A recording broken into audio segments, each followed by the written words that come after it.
Hello বন্ধুরা, সবাই কেমন আছেন? আমি এখন যাচ্ছি সিলেকোটা ক্যাফে। আর এই যে আমি ক্যাফের মধ্যে প্রবেশ করছি, আর এই যে লিফট খুলে গেল। এখন আমরা লিফট বেয়ে 6 তলায় উঠবো। আর এই যে আমি চলে আসি ছাদে। আর এই যে আপনারা দেখতে পাচ্ছেন আমার পেছনে চিলেকোটার আর কি বিভিন্ন দেখার জিনিস আছে, যে চিলেকোটার সাইনবোর্ড। আর বন্ধুরা দেখতে পাচ্ছেন একটা লাল গাড়ি, একটা কালো। লাল গাড়িটা সোজা চলে যাবে সেনানিবাস, মানে ওইটা যশোর সেনানিবাস। আর এই যে আমি ব্যালকনিতে রিল্যাক্সে দাঁড়াই, বাতাস খাচ্ছি। আমার মতো আরও অনেক লোক এসেছে। আর এখান থেকে দেখতে পাচ্ছেন চিলেকোটার ছাদের আরও অনেক সুন্দর ভিউ। আর আমি সামনের দিকে একটু আগে যাচ্ছি কী কী আছে দেখার জন্য। চলেন আমার সাথে, কী কী আছে আপনারা একটু আর বন্ধুরা দেখতে পাচ্ছেন আমি সিঁড়ি বেয়ে ছাদে উঠলাম।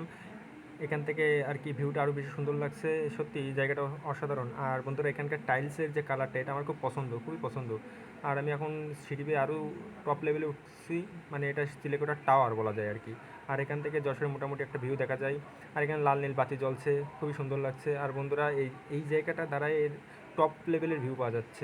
আর বন্ধুরা এখানে দাঁড়িয়ে চিলেকোঠার সম্পূর্ণ ভিউ দেখা যাচ্ছে, খুবই সুন্দর। আরও যে দূর দিয়ে ট্রেন যাচ্ছে, ট্রেনের ভিউ অসাধারণ।